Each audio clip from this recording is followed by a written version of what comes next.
In fact, they didn't even respond to my application, which I was very upset about, and thought, that's probably like, I can probably sue for that.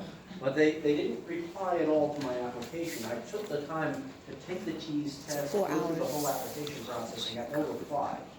These are my colleagues. Yeah. And then I passed at the time, like the director of nursing at the time, she was like, I saw you applied for this. I'm like, yeah. But she's like, you can't be in that program of work yet. I said, why not? My students are in the program and they're working somewhere else. I thought I want to be a nurse. Anyway, they never applied. Anyway, I was taking the TEAS test like Saturday morning in a room 2 doors down that opens up to a double room. So it's me and like 80 students, most of whom I've had for Anatomy and Physiology 1. And the picture I'm about to draw you here appears on my TEAS test. And I've been teaching it ever since then. It appeared on my TEAS test, and I believe there were 8 questions relating to this one picture.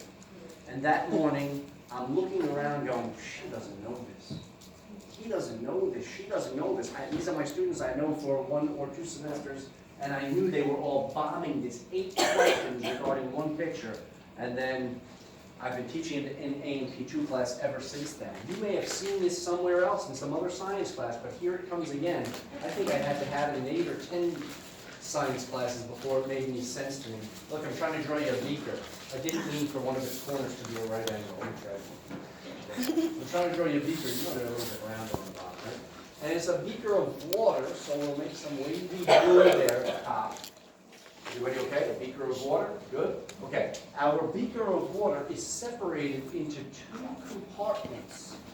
Let's call them compartment A and compartment B. And that separating wall that I just drew down there, that's a semi-permeable membrane or selectively permeable membrane. Now is it starting to sound like a story you may have heard of elsewhere before?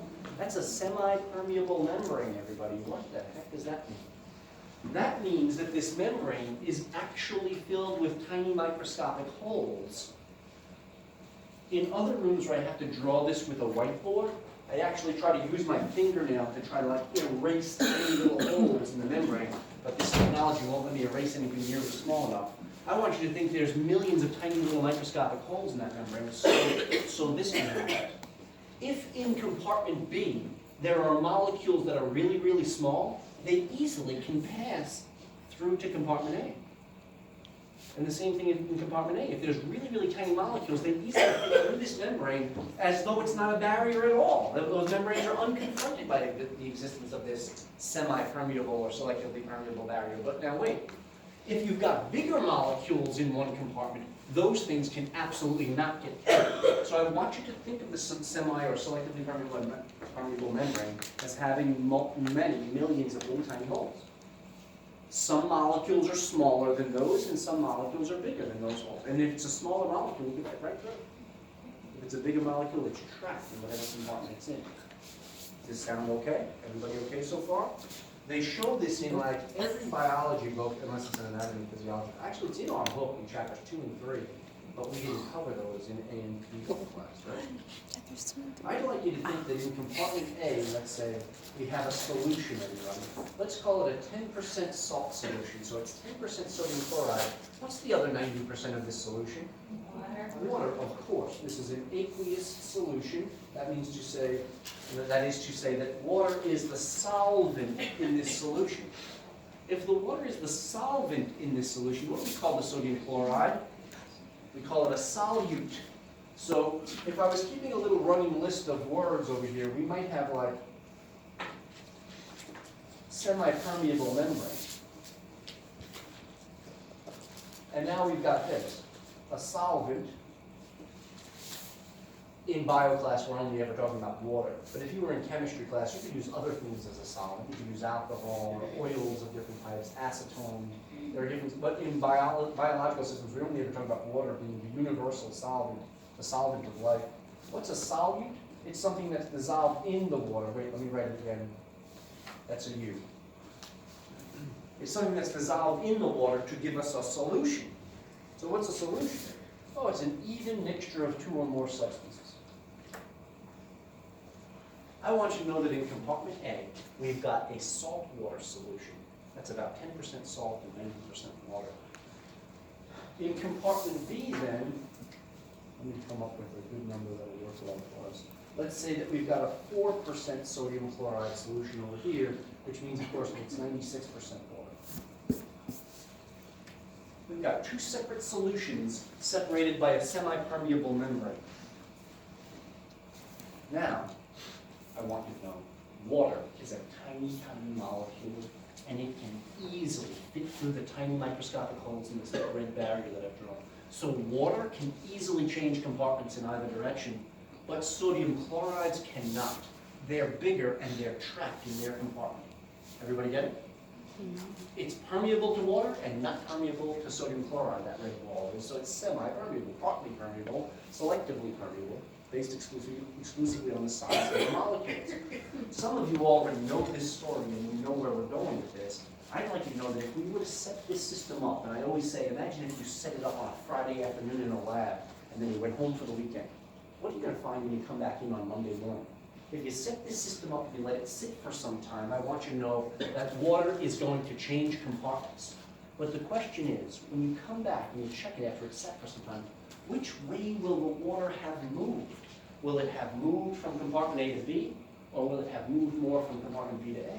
Which way? Do you know every semester I get both answers? And I keep thinking to myself, someday I'll get like a really confident, resounding, correct response from the whole class, and probably then I'll stop saying this on the first day of A&M too. But every semester I get students who think both possible answers. Which way does the water mostly move, everybody? Can you tell?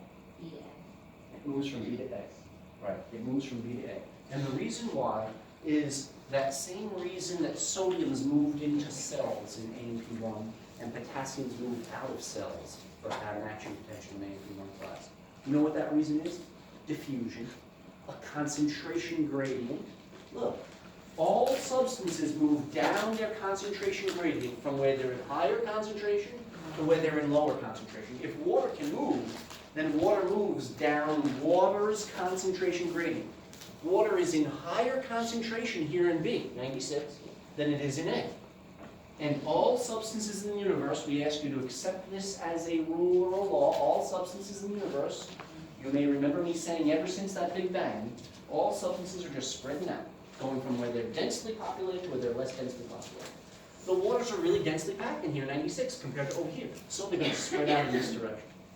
And that means that literally when you come back and check it out, see if my eraser works first. Then you'll find there will now be more water in compartment A and less water in compartment B. Everybody get it? Water will have moved from B to A. What caused that water to move? The answer would be a concentration gradient that caused it to move. That process of the water moving, or any substance that moves down its concentration gradient, let me say it this way. When any substance moves down its concentration gradient, we say that that substance has diffused, right? We call it diffusion, unless that substance happens to be the one magical, life-giving substance, the universal solvent, water. If water is the substance that diffuses, then we don't call it diffusion, we call it osmosis. Osmosis is simply the diffusion of water down water's concentration gradient. The water moved by osmosis from B to A. Everybody okay? Osmosis, diffusion. Look, what other vocabulary words are we banging out here today? Let me see. Osmosis. Diffusion. Concentration gradient. All substances move down their concentration gradient automatically from high to low. If we wanted a substance to move up its concentration gradient, where it doesn't want to naturally go, we'd have to force it up there. We'd have to move it like, do you remember calcium pumps in A&P1 that forced the calcium back into the sarcoplasmic reticulum when it was already in high concentration? The calcium doesn't want to go into the SR, I tried to tell you in A&P1, because it's already in high concentration in there. That's hard to do. If you're going to get something to move up its concentration gradient, that's going to require work, pumps, hard work, because things naturally just want to fall downhill. So we've got a few vocabulary words here, right? When will the water stop moving from compartment B to A? Is the water going to keep moving until A overflows and B is empty? No, the water's not going to move forever. The water's only going to move until the water concentration in compartment B goes down, let's say from 96 to 95. Look, maybe if I point it. As water is moving from B to A, then we're getting less water over here, so the water now becomes 96. It goes, then the water now becomes 95. We're losing water from B, and it becomes 94. We lose some more water, it becomes 93. Everybody see what I'm saying? And now over here, we're getting more water in A. So now this is becoming like, the water's becoming 91% of what's in A. The water's becoming 92% as more water comes, and the water becomes like 93% as more water comes in from B to A. So eventually, we're going to get to the point where there's 93% water on both sides of this semi-permeable membrane. And let's say there'll be 7% salt then on both sides of the membrane. Everybody get that? What do we call this state right here? Just yell it right out. Equilibrium. Equilibrium. This is a state of equilibrium. The water is going to diffuse or move by osmosis from B to A until we reach a state of equilibrium. Why will the water not continue to move? Because now that we're in this state of equilibrium down here, what's going to drive the water? What was driving it before was a difference between 96 and 90, a differential. A gradient is what was driving it before. Now there is no gradient anymore. We've got 93 on both sides. There's no driving force.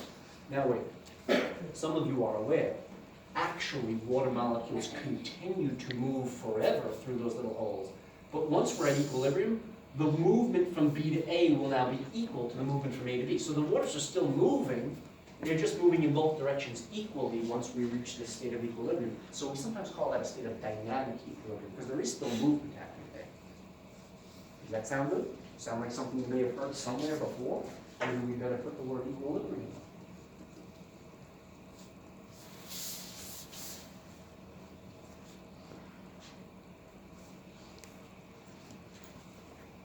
Somebody always looks at this, I think, every semester and says, now wait a second.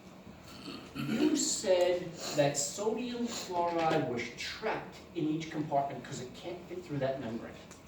And yet in compartment A, we clearly lost, God bless you, we clearly lost some sodium chloride because look, it went from 10 down to 7. And you said it can't move out of there. So how did it go from 10 to 7? That's just a percentage, everybody. We didn't lose any salt in here at all. But when we added more water, that same amount of salt that was still in here now makes up a smaller percentage of what's in here. We didn't lose any salt. If I had reported to you the amount of sodium chloride in grams, the weight of it, instead of as a percentage, the weight hasn't changed at all. Look, we started off with 10 grams, let's say, over here, and 4 grams of sodium chloride over here. And when we're done, we still have 4 grams in compartment B and 10 grams in compartment A. There's still the same amount of sodium chloride as there was at the start. It's just that that 10 grams is now worth 7%, whereas before, when we started, the 10 grams was worth 10%. It became a smaller percentage because when the water came over, the water is now a bigger percentage of what's in there. Does that make sense? Sodium chloride did not move or change compartments in our story. It can't. It can't through the semi-permeable membrane. Are you okay? So now imagine I'm sitting in the classroom taking my keys test, and there's 8 questions about this picture. And I'm thinking, this could be catastrophic for my students. I mean, they're going to get none of those 8 right. Even if they nail the rest of the keys test, they're not getting in. So I said, Monday morning I told this in the B2 class, and I've been teaching ever since then. And there's a lot more here. Look, I want you to, for the sake of AP2 class, see this slightly differently. It's really the same story. I'm just asking you to change a little bit what you think caused the water to move. Up until now, I told you what caused the water to move from B to A was a concentration gradient. It moved down its concentration gradient. Here's a new idea, but it's really the same story. Here's a new idea. All solutes, the sodium chloride in our story is the solute, the stuff dissolved in the water, right? All solutes, I'm going to ask you to hear me now and know it repeatedly throughout our semester. Accept this, if you will, as a general rule of science. All solutes exert a pulling force on their solvent to pull their solvent towards them. All solutes do this. It could very well be that no one's ever told you that before, but all solutes pull their solvent towards them. They pull with such a strong and even measurable force that we give a name to the force. This force with which solutes pull their solvent is in this story, it is the force that caused this osmosis of the water. What caused that osmosis? The salt in compartment A pulled the water towards it. So we give a name to this force, this pulling force, we call it osmotic pressure. Osmotic pressure is a new term that we have to know here in A&P2 class, and we're going to use it repeatedly. Several chapters throughout the semester. What is osmotic pressure? A pulling force exerted by solutes upon their solvent, so that they're pulling their solvent towards them. Look, when we started, A had some solutes in there, sodium chloride. And those solutes, those sodium chlorides in A, when we started, they wanted to pull water towards it, towards A. B had some solutes, sodium chloride in A, and the B's sodium chlorides, they want to pull water towards B. So what we've got going on here is a tug of war for water. I always call it a tug of water. We've got a tug of water going on, everybody. B is pulling with a strength of 4, and A is pulling this way with a strength of 10. Who wins the tug of war for water? The 10, A, wins. The 10 beats the 4. Everybody see what I mean? And that means that if A pulls more strongly, then more water gets pulled into A. It's the same story that we just told. It's just a new phrase or a new idea about what's causing the water to move. A pulling force is causing the water to move. Solutes do this. And this means this. Let's say that salts move into your cells. Where's water going to go? Into your cells. Because the salts are now in your cells, they're going to pull water with them. If the salts move out of your cells, they're going to pull water out with them. Wherever salt goes, water follows. It's not just salt, it's really all solutes. And at different times in the semester, we'll see sugars do this, we'll see proteins do this, any solute. But we always say this phrase like this with salt, just because I think maybe students know it. Like, eat a bag of potato chips and see how long it takes for water to chase those potato chips down your throat. Not long at all. Everybody know? Wherever the salt goes, water is going to inevitably follow. I mean, eat the salted chips, the water follows down. The salt from the chips leaves your digestive tract and goes into your bloodstream, and then the water comes from your digestive tract into the bloodstream. The salt leaves your bloodstream and goes out into your interstitial fluid where your cells are hanging out, and then the water follows it out there. And then the salt goes into your cells, and the water follows the salt into your cells. And so this explains all the movements, the exchanges that have to occur between cells and interstitial fluid, between our bloodstream and the interstitial fluid, between the bloodstream and the lungs, between the bloodstream and the kidneys, nephrons, all semester long. We have to understand that wherever salts go, you finish it for me. Water follows. Wherever salt goes, water follows. So when we started off here, there was just more salt in A. That's why the water went there. Osmotic pressure. Good. Let's start back with at the beginning again, when we had 10 and 4, and let's add some more terminology.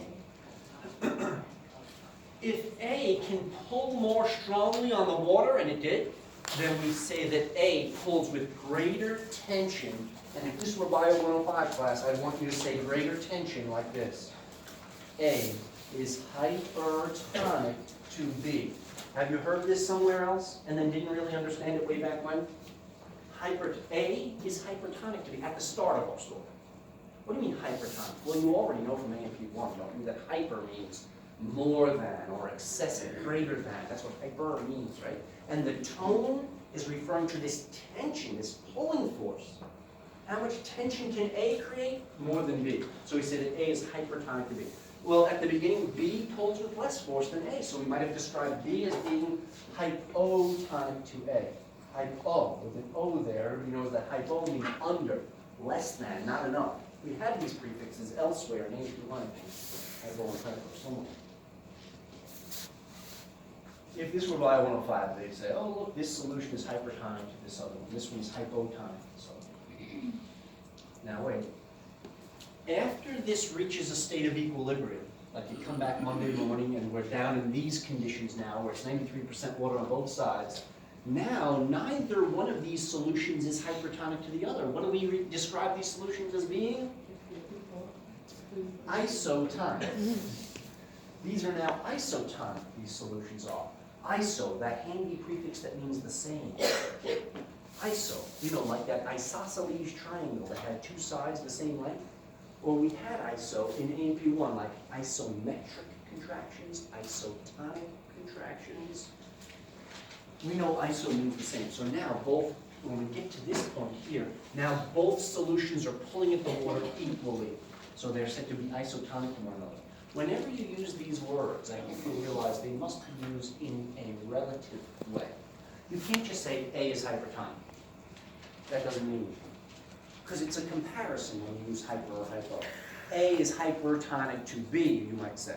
You've got to use a point of reference, a relative point. Relative to solution B, at the start, A was hypertonic. If we want to describe solution B when we started, we would say, well, relative to solution A, it was hypotonic, if you will. Now they're both isotonic after that. So we've got all these vocabulary words that come out, and I don't remember what the 8 questions were that were on this thing, but there was a lot. And there's a lot of opportunity to ask even more questions than this. And it is so important for AMP2.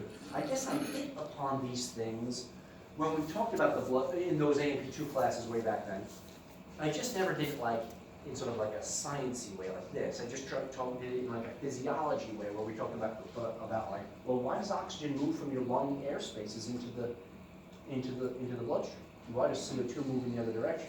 But it's these exchanges that occur all throughout your body that are governed by the same principles right here. So maybe we should introduce it in its most basic form here and then. Okay, now I would say we're done with Bio 105. Now we've definitely done like 6 or 8 weeks of Bio 105 class. End Bio 105, begin AMP2 class. Now wait, I want to have a quiz next week. And I wanted to include these things that you won't find in chapter 17. If you wanted to find them in chapters 2 and 3, they're in there. Anybody want to take a picture before I make this go? Take a picture. I'll hydrate while you're doing it. This is just another exposure.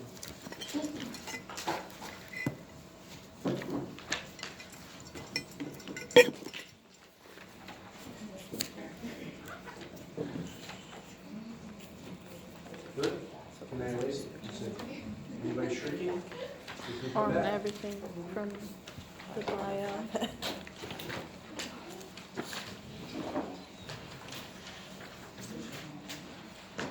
Okay, let's really start our class. Here's where I would ask you to meet me in the handout packet at the first picture you find, which is a picture of an arm, and a test tube, and a centrifuge. One good thing about the first day class is I know everybody has a handout packet with them. This is really handy to bring it to class all the time, because I never know in advance when we're going to use one of those pictures in there. That's in there. You always get them right.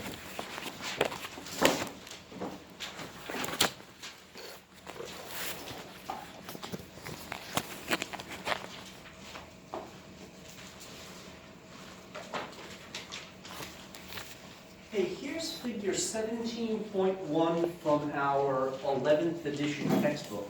But you see how they have not told us the figure number up here? And they didn't give us the title of the picture, right? It's about the new version of the textbook. So the pictures that they gave me from it are not, I think, appropriately labeled. So I keep wanting to go to the 10th edition version. Look, it's the same picture, but now we've got a figure number and an important title to the figure up there. And if you don't know me before today, you should know the titles count. I think that the titles are an important part of the story. There are often vocabulary words in there that don't appear elsewhere within the figure. And I've rewritten every single title of every figure I use in class as a quiz question at some point. Maybe that was like the 20th or 30th time I taught this. I said, you know what I'm going to do? I'm going to write a quiz question that has a title. And maybe around the 3rd or 4th quiz, then students started realizing that every single one of the questions they received was from the title. But now I've got so many quiz questions, you never know where the hell they're coming from. But look at figure 17.1 and see how it's similar to the one I illegally reproduced in the handout packet. You see the similarities? But look what the baby book did for us in the handout packet version. Look what they did. Underneath that arm, they gave us this great table that tells us the contents of the plasma. In our book, you would have to read like 11 daunting pages of text and 30 paragraphs to pull this information out of the paragraphs. And this is one of the things about our book that makes it sometimes very difficult for us. So whenever the baby book has done a really good job of boiling the stuff down for us, then I try to copy it for you. I really gave you this whole page because I wanted you to have this table that appears underneath the on there. That's what I wanted you to have. We're going to get to that. Check out the picture up here with me, though, just because everybody can see it well up here. There's a human arm. I hope you recognize it. And see how there are some veins you can see there. And in this story, someone is going to poke a hole in one of those veins to harvest some blood for diagnostic purposes, right? Somebody poked that hypodermic needle, you know, hypo, below, derm, the skin, a hypodermic needle, right? Somebody pokes that needle through the skin into the vein and withdraws some blood. That blood that comes out of there is called whole blood with a W. And that's in the title. It doesn't, I don't know that it says it anywhere within the picture, so you'd have to read the title. This is whole blood, or meaning the entirety of the blood. Whole blood is what comes out through. And I would love for you to know that that process is called venipuncture. Why does it advance? So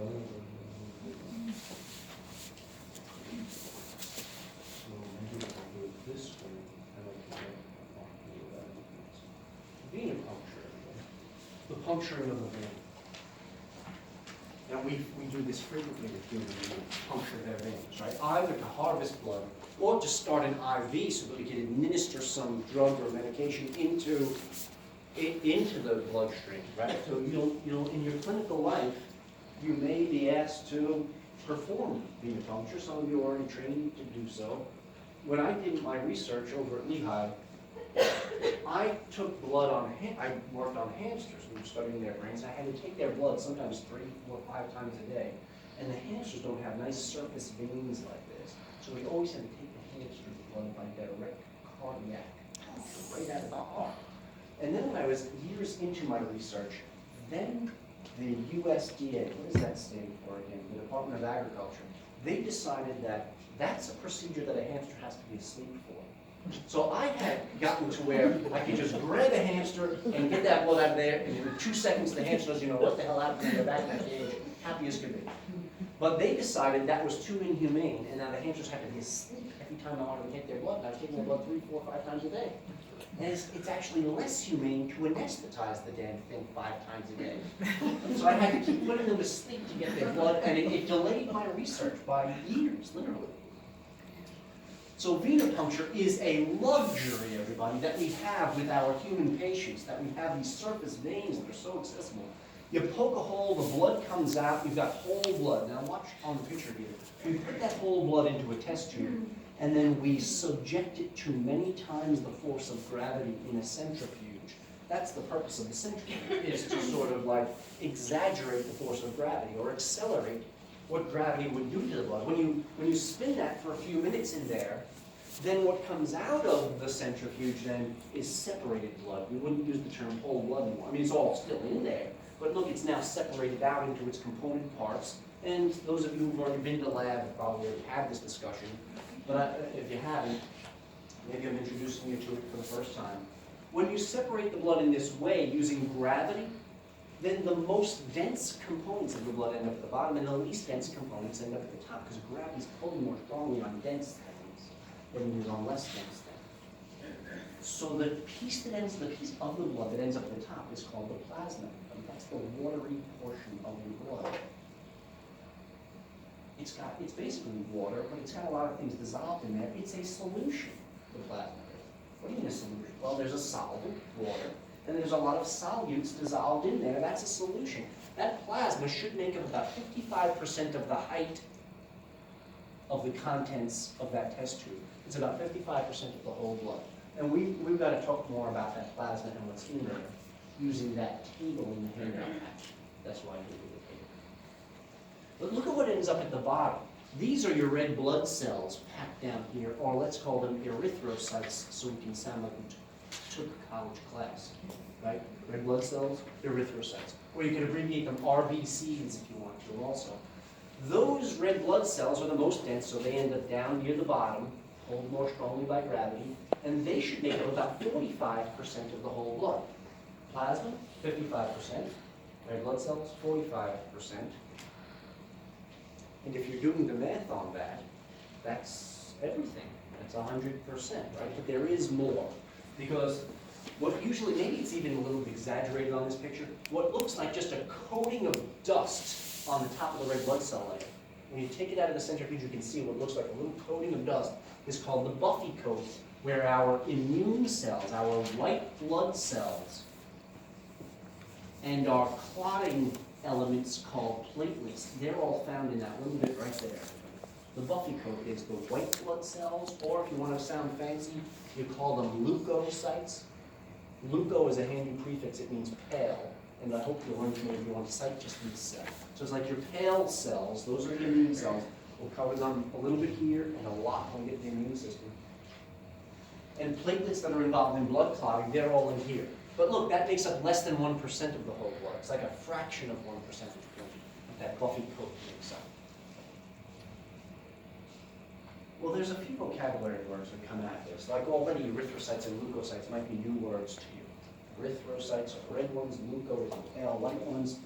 And then this phrase Buffy coat right here. What the heck's the Buffy coat? Oh, that's that white blood cell and platelet layer, less than 1% of the whole blood. Now, if you put the Buffy coat and the red blood cells together, it's all the stuff that's settled out from the plasma. All the stuff that gravity pulled out of suspension. These cells in here, platelets, these cells, they were never dissolved up there in the plasma. Nothing that was dissolved in the plasma could ever be pulled out by a simple physical force like gravity. In order to pull something out of solution, you need like chemicals to do that. But a physical force won't do that. What the physical force gravity will do is it will pull things, if they're suspended in there, suspended things will be pulled out. Suspended things can settle out or precipitate out. So the gravity helped to remove from suspension then the Buffy coat and the erythrocytes. All these substances that were pulled out of the plasma by centrifuges, together they are defined as